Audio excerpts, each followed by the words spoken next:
Kalau anda di Malaysia, anda wajib tengok game ni Chicken Road tengah viral. Saya download J, dan masa saya daftar, terus dapat bonus besar, 7,700 MYR tambah 150 free spins. Tak ada stres, tak ada trik, hanya install, claim dan terus main. Saya mula main saja-saja, tapi betul-betul dapat duit sebenar.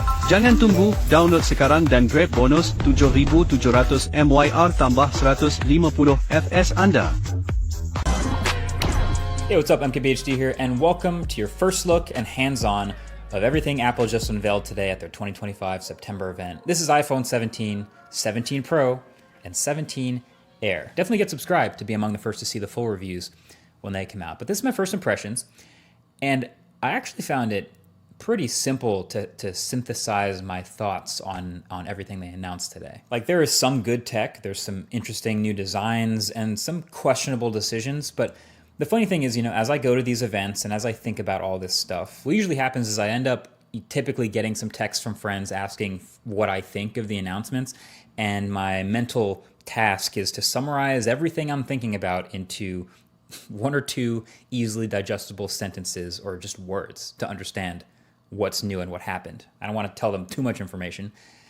And so that's what I'm going to give you about each of the things Apple announced today. I'm going to give you my super compressed version of what I saw. So let's just start with the iPhone 17, right? The base new iPhones. My ultra simple summary for the iPhone 17 would be, hey, it got ProMotion and a better selfie camera, and the rest is mostly the same.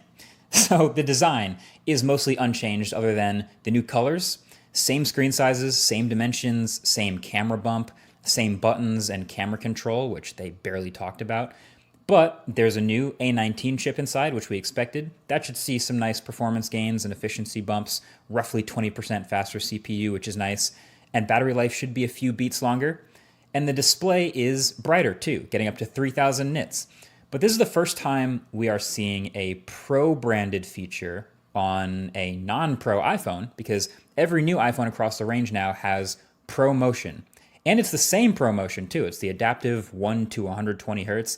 Doesn't seem to be handicapped at all. It's funny, we always used to have that, regular people don't care about 120 hertz argument, but now here it is on the new base iPhones. So, hey, sounds great to me. This makes the base iPhones much more usable, and so does the new base storage of 256 gigs. So those are welcome upgrades. But the other new thing was the selfie camera. And it was funny, the keynote was pretty chill up until the point where they started to talk about this, and it was actually the loudest applause, and it was really tempting to make fun of it. But I actually do think this is really clever, because all these new iPhones have this massively upgraded selfie camera system. They're calling it center stage, but I actually think that kind of does a disservice, because the actual center stage on their laptops and stuff is kind of annoying. But what's happening is with these phones, they all have a larger 24 megapixel square selfie camera sensor. And so then when you go to take a selfie, the phone can take a regular vertical selfie, or can manually or even automatically take a horizontal selfie without you having to rotate the phone. And honestly, this might be genius. Like, the default for most people is obviously to take a vertical selfie now. It just fits on the phone. You're probably viewing it on the phone. But if you go to take a horizontal selfie to fit more people, suddenly the camera lens is off to the side and it's a little bit less natural looking. So now, since the selfie camera is larger and a square, it can literally just crop an 18 megapixel selfie in portrait or landscape, and for videos or photos. I think it's great. It's very useful. It might be the biggest upgrade to the iPhone 17. So then there's the iPhone 17 Pro. And my quick friendly summary of the Pro phones is, hey, they got better zoom and more battery and orange.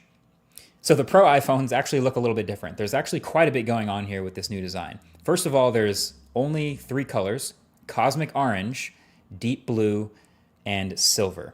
Really bumming me out that there's no black Pro phone. But then I remembered dbrand exists. Never mind. But then the thing that's going to catch everyone's eye on the back is the camera bar up at the top, which is what Apple keeps calling in their keynote a plateau.